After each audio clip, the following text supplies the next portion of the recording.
واتقوا الله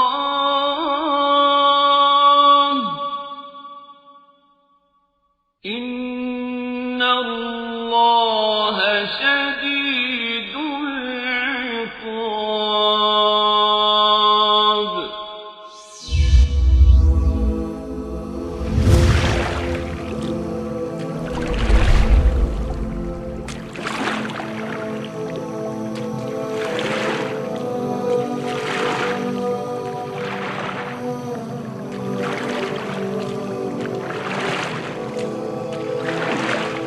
الحمد لله وحده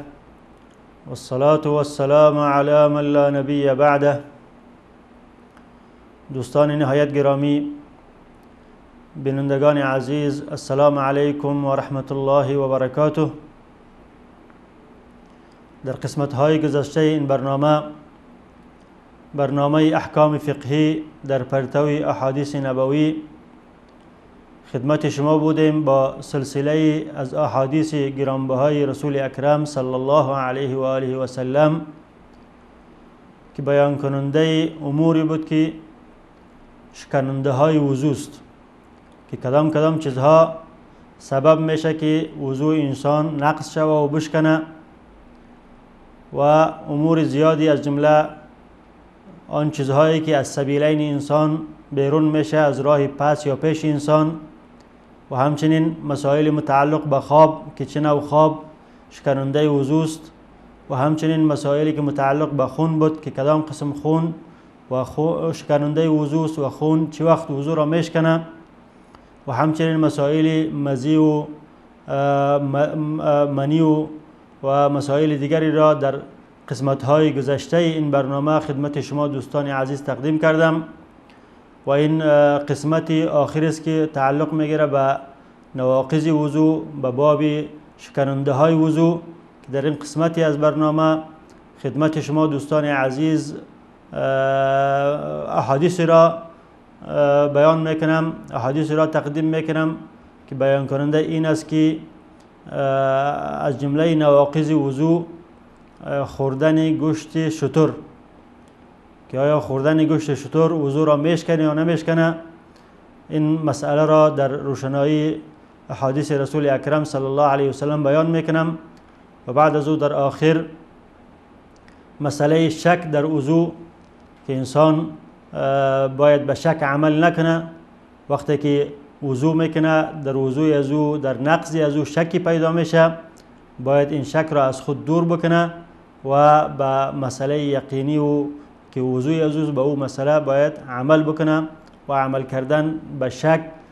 دروازه‌ای برای شیطان باز میکنه که شیطان انسان را از این راه میتونه که او وسوسه مبتلا و انسان را به وسوسه بکنه، و در تمام زندگیش و خاصا در امور عبادتیش،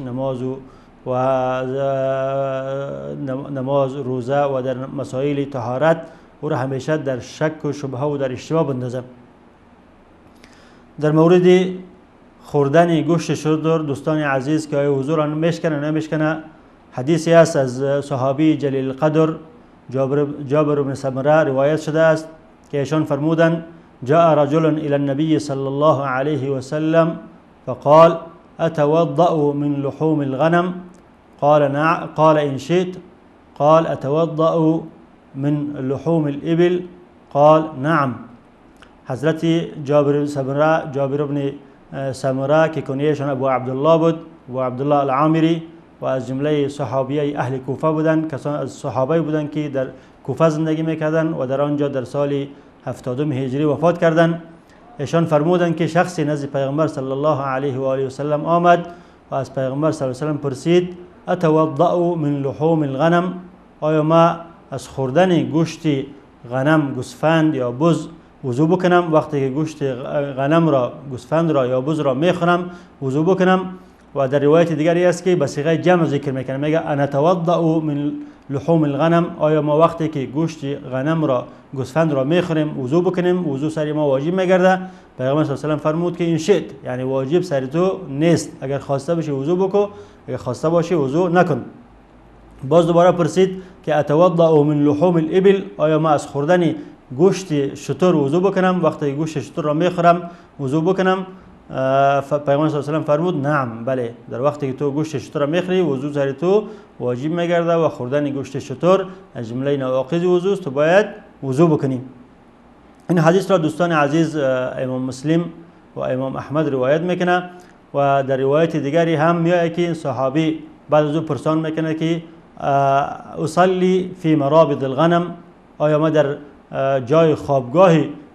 گوسفندها میتونم که نماز بخوانم؟ پیغمبر صلی الله علیه و آله میفرماید که نعم، بله میتونی که در جای خوابگاه گوسفندها نماز بخوانی. بعد از او پرسان میکنه که اتوضأ اصلی فی مرابک الابل، آیا در جای خوابگاه های شتر هم میتونم که نماز بخوانم؟ پیامبر خدا صلی الله علیه و آله و سلم میفرمایند که لا، در جای خوابگاه شتر تو نماز خوانده نمیتونی. پس خلاصه این حدیث این است که صحابه کرام، صحابه جلیل قدر، وقتی که از پیامبر صلی الله علیه و سلم در مورد وضو کردن بعد از خوردن گوشت گوسفند پرسان میکنه، پیامبر خدا میفرماید که تو اختیار داری که وضو میکنی و اختیار داری که وضو نمیکنی. و همچنین وقتی که در نماز خواندن در جای خوابگاه های گوسفندها پرسان میکنه، میگه که تو در جای خوابگاه های گوسفندها نماز خوانده میتونی. اما وقتی که در از خوردن وضو کردن بعد از خوردن گوشت شتر پرسان میکنه، پیامبر صلی الله علیه و میفرماید که تو باید بعد از خوردن گوشت شتر وضو بکنی. و همچنین وقتی که میپرسه که آیا در جای خوابگاه های شتر من نماز خوانده میتونم، پیامبر صلی الله علیه و میفرماید که نه، در جای خوابگاه شتر نماز خوانده نمیتونیم. و حدیث دیگری هم امام ابو داود و همچنین ابن ماجه از صحابی جلیل دیگری به نام برا بن عازب، از صحابی جلیل قدر برا بن عازب رضی الله عنه روایت میکنه که ایشان فرمودند که پیامبر صلی الله علیه و سلم فرمودند توضؤوا من لحوم الابل ولا تتوضؤوا من لحوم الغنم، شما بعد از خوردن گوشت شتر وضو انجام بدین، چون خوردن گوشت شتر ناقض وضو، شکننده وضو است. و اما بعد از خوردن گوشت مال، گوشت گوسفند یا بز وضو انجام ندین، چون اون ناقض وضو نیست. و در این مورد این حدیث هم ابن خزیمه میگه که لم ارى خلافا بین علماء الحديث ان الخبر صحیح من جهت النقل لثقة ناقله، که این خبر حدیث برا بن عازب همه محدثین به این اتفاق دارن که حدیث برا بن عازب حدیث صحیح است، چون که رواتی که این حدیث را نقل کردن همه روات صحیح هستند. در مورد خوردن، ظاهر این دو حدیث به این دلالت میکند که خوردن گوشت شتر از جمله نواقض وضو است، همچنان که مثلا خواب وضو را میشکنه، همچنان که برآمدن پیشاب یا غائط وضو را میشکنه، همین قسم خوردن گوشت شتر هم ناقض وضو است. و به این دو حدیث علمای از جمله مذاهب اربعه، مذهب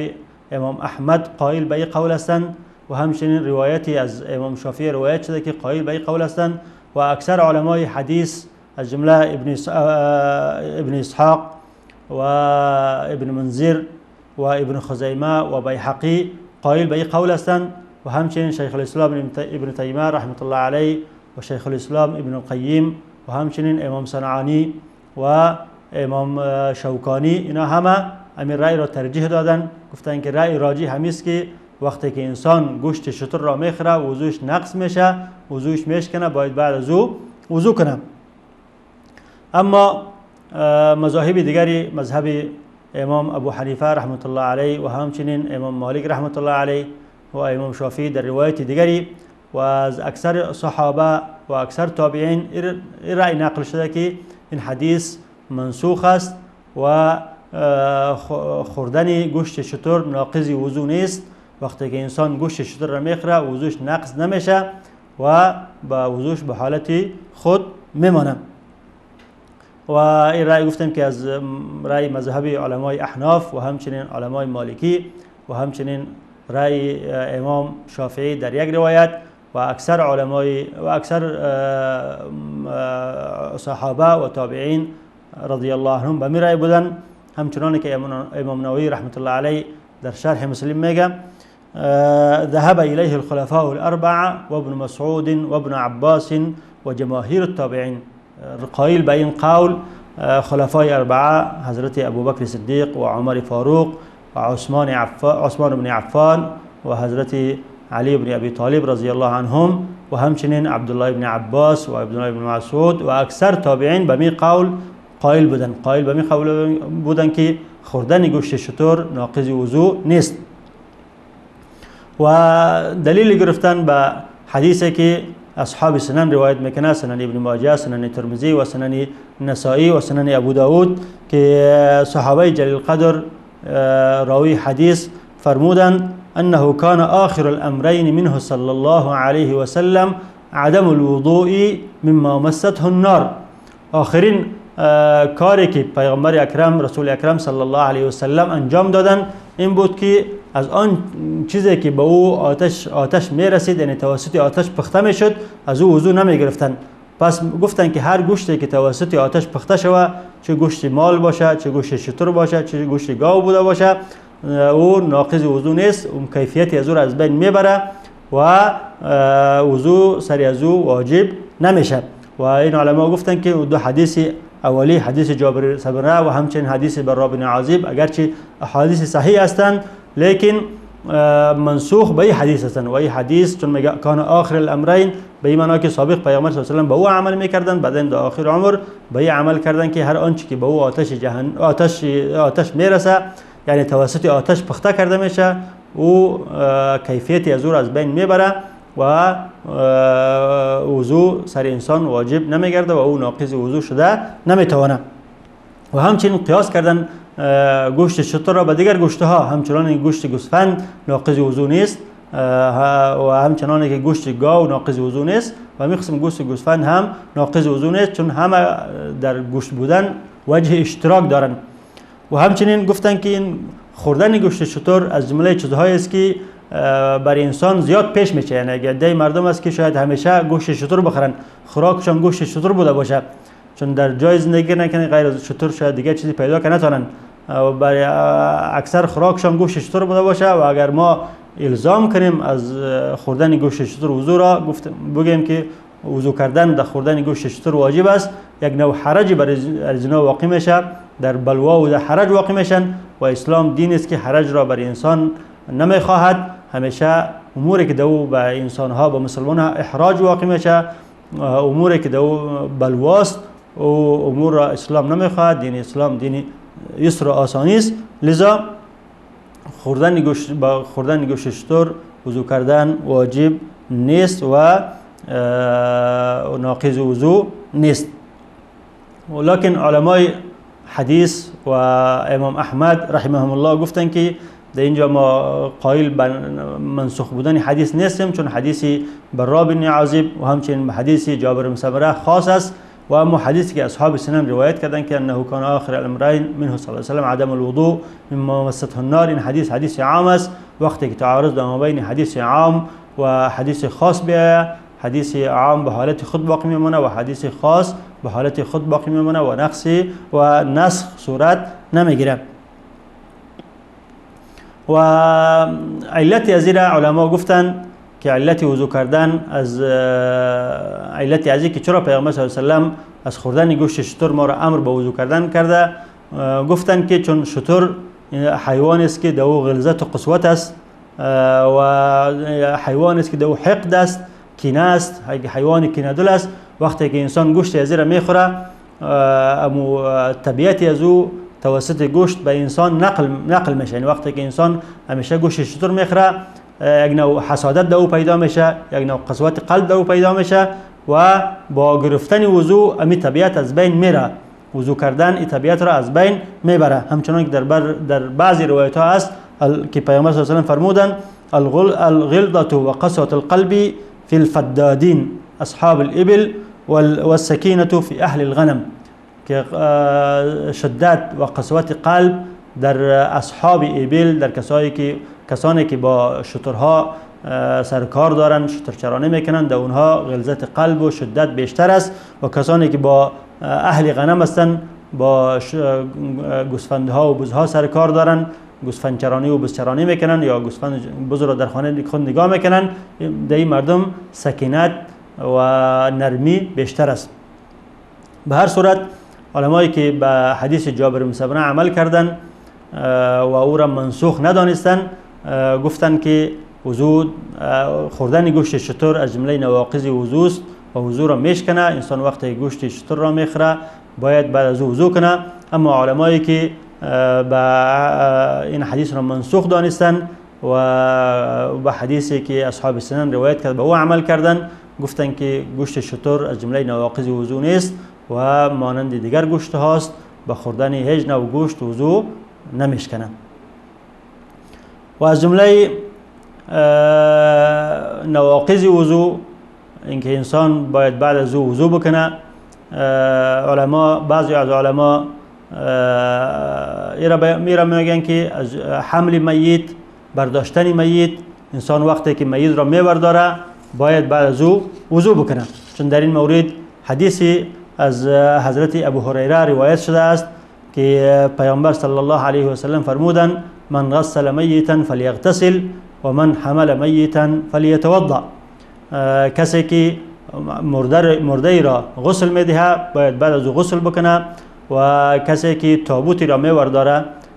نعشی را میورداره، باید بعد از وضو بکنه. این حدیث را امام ترمذی و امام نسائی و همچنین امام احمد و ابن حبان روایت میکنن و امام ترمذی با حسن بودن این حدیث حکم میکنه، حدیثی حسن است. اما بعضی از علما از جمله امام احمد فرمودن که این حدیثی ضعیفی است، لذا به این حدیث عمل نمیشه. لذا امام احمد و بعضی علما به این حدیث عمل نکردن، گفتن که انسان وقتی که مرده را غسل میته سر از او غسلی یا وضوی واجب نیست و همچنین وقتی که تابوتی را بر سر شانه خود میورداره بالای از او هیچ وضو یا غسلی واجب نیست. اما جمهور علما قائل به این قول هستند که وقتی که انسان مرده را غسل میته یا جنازه را بر سر شانه خود میورداره مستحب است که وضو بکنه، اما واجب نیست. و این امر پیامبر صلی الله علیه و سلم را در این حدیث حمل به استحباب کردن، گفتن که مستحب است اما واجب نیست. کسی که مرده را غسل میته مستحب است که بعد از او غسل بکنه و شخصی که مرده را سر شانه خود میورداره مستحب است که بعد از او وضو بکنه، اما واجب نیست. چون حدیث دیگری از عبدالله ابن عمر رضی الله عنه روایت شده است که ایشان فرمودند كنا نغسل المیت فمنا من یغتسل و منا من لا یغتسل. ما مرده ها را میشستیم و بعد از او اختیاری بود، بعضی از ما بعد از او غسل میکرد و بعضی از ما بعد از او غسل نمیکرد. و همچنین حدیث دیگری امام بیهقی از ابن عباس رضی الله عنه روایت میکنه که ابن عباس رضی الله عنه فرمودند لیس علیکم فی غسل میتکم غسل اذا غسلتموه ان میتکم یموت طاهرا وليس بنجس حسبكم ان تغسلوا ایدیکم. وقتی که شما مرده را غسل میتین سر شما غسل کردن واجب نیست، چون مرده مسلمان پاک است، پس کفایت میکنه که فقط دستهای خود را بعد از او بشویین. این احادیث همه به این دلالت میکنه که حدیث ابو هریره رضی الله عنه، امری که در حدیث ابو هریره آمده امر استحبابی است. مستحب است که انسان بعد از غسل دادن میت غسل بکنه و بعد از حمل میت، برداشتن میت، تابوت میت بر سر شانه خود وضو بکنه، اما واجب نیست. و اگر فقط دستهای خود را شوشت همین هم کفایت میکنه و سرش وضو یا غسل واجب نمیگرده. دوستان عزیز، یک میانه برنامه کوتاه میبینیم. دوباره خدمت شما دوستان عزیز هستیم با احادیث دیگری از احادیث گرانبهای رسول اکرم صلی الله علیه و سلم. با ما باشید.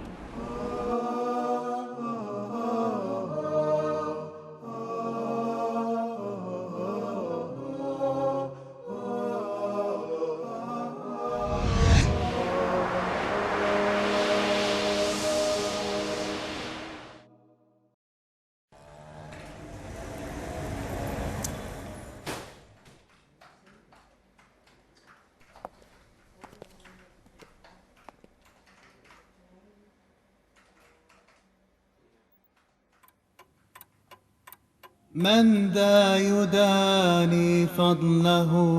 وعلاه هذا الذي أحيا الأنام هداه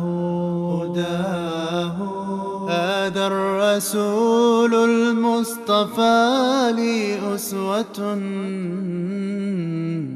أحببت ربي فاتبعت خطاه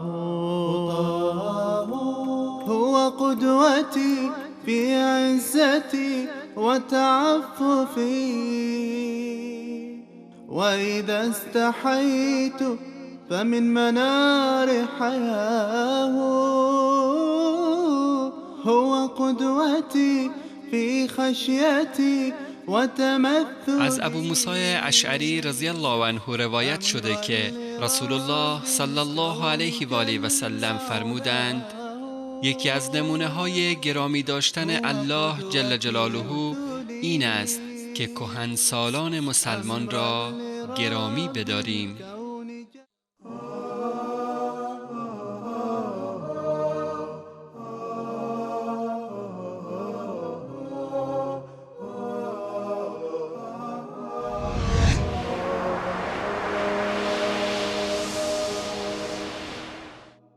بسم الله والحمد لله والصلاة والسلام على رسول الله. دوستان عزیز، از جمله مسائلی که تعلق میگیره به باب نواقض وضو، باب شکننده های وضو است که انسان وقتی که در وضوی خود شک میکنه باید به شک عمل نکنه، شک از خود دور بکنه و وقتی که وضو کرده باشه وضوی از یک امر یقینی است باید با وضوی خود استمرار بده و در وسواس شیطان عمل نکنه. در این مورد احادیث متعددی از پیغمبر صلی الله علیه و سلم روایت شده که ما را منع میکنه از شک، که در امور عبادتی ما هیچ وقت شک نکنیم و از آن جمله حدیثی است که از حضرت ابو هریره رضی الله عنه روایت شده که پیغمبر صلی الله علیه و سلم فرمودند اذا وجد احدكم في بطنه شيئا فاشكل عليه اخرج منه شيء ام لم يخرج فلا يخرجن من المسجد حتی يسمع صوتا او یجد ریحا. پیغمبر صلی الله علیه و سلم فرمودند وقتی که یکی از شما در شکم خود چیزی را میابد، یعنی احساس میکنه که از شکمش بادی خارج شده و در این چیز شک میکنه که آیا از شکمش بادی خارج شده یا نشده، فلا یخرجن من المسجد، پس باید به این شک عمل نکنه و از مسجد بیرون نشوه. هنگامی که در نماز استاد باشه و همین شک برش پیش شد از نماز خود بیرون نشوه، از مسجد بیرون نشوه تا چی وقت؟ حتی یسمع صوتا او یجد ریحا، تا که به یقین برسه، تا که آوازی بادی را بشنوه یا اینکه بوی بادی را احساس کنه، یعنی تا که به یقین برسه که از او چیزی از شکم از او چیزی خارج شده. اما وقتی که شک کرد باید به شک عمل نکنه. این حدیث را امام مسلم رحمت الله علیه در صحیح روایت میکنه و همچنین امام ترمذی روایت میکنه و این حدیث دوستان عزیز دلالت کننده به یک قاعده شرعی است، چون از جمله قواعد شرعی که ما داریم همیست که میگه که الیقین لا یزول بالشک، از جمله قواعد و اصول شرع است که یقین به شک زائل نمیشه. وقتی که انسان وضو میکنه وضوی از او یقینی است، اما وقتی که بعد از او شک پیش میشه این شک سبب از این نمیشه که او یقین از بین بره، بلکه وضوی از او به حالت خود باقی میمانه. و همچنین قاعده دیگر است که ان الاصل في الاشیاء البقاء على اصولها حتى يتيقن خلاف ذلك. اصل در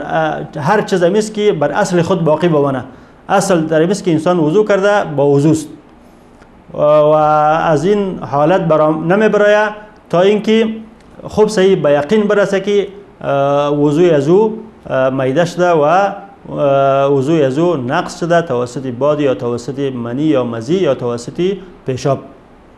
لذا امام نووی در شرح مسلم وقتی که در شرح این حدیث میگه و هذا الحديث اصل من اصول الاسلام وقاعده من قواعد الشرع وهي ان الاصل في الاشياء ان يحكم ببقائها على اصولها حتى يتيقن خلاف ذلك. که این حدیث دلالت به یک اصلی از اصول شریعت اسلامی میکنه، به یک اساسی از اساسیات شریعت اسلامی میکنه و او اساس یا اصل چیست؟ همیست که باید انسان عمل به اصل بکنه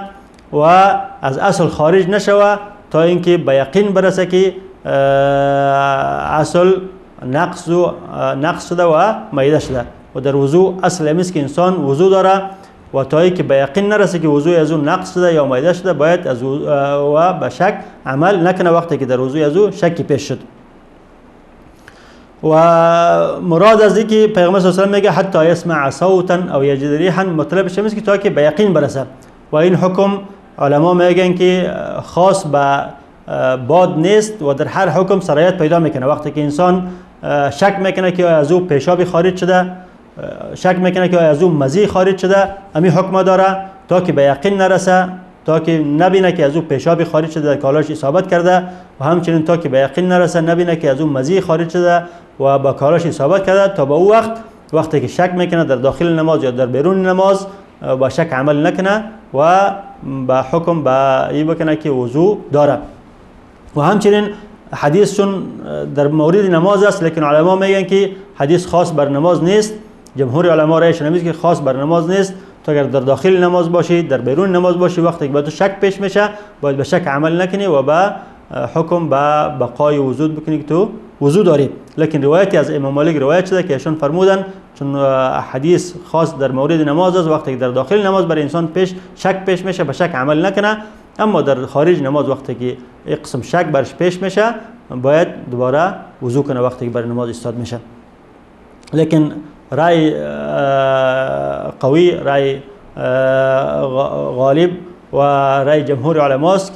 که در نماز برش شک پیش میشه و در غیر نماز پیش میشه و شک از هر نگاهی بوده باشه، از نگاه باد بوده باشه، از نگاه پیشاب، از نگاه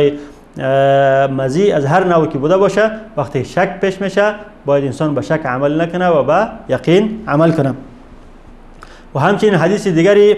از صحابی جلیل القدر ابن عباس روایت شده است، امام بزار و همچنین طبرانی روایت میکنه که پیامبر صلی الله علیه و سلم فرمودن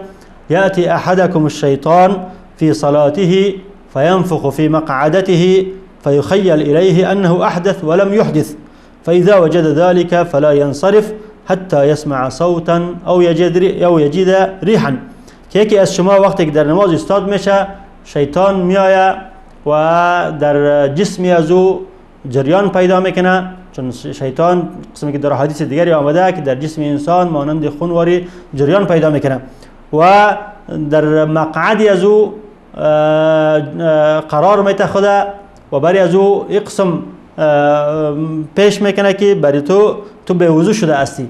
در حالی که او به وضو شده نیست، فقط وسواس شیطان است که احساس میکنه که او به وضو شده است. وقتی که یکی از شما هیچ چیز احساس کرد در نماز بود، از نماز خود باید بیرون نشوه و نماز خود را تکمیل کنه تا که به یقین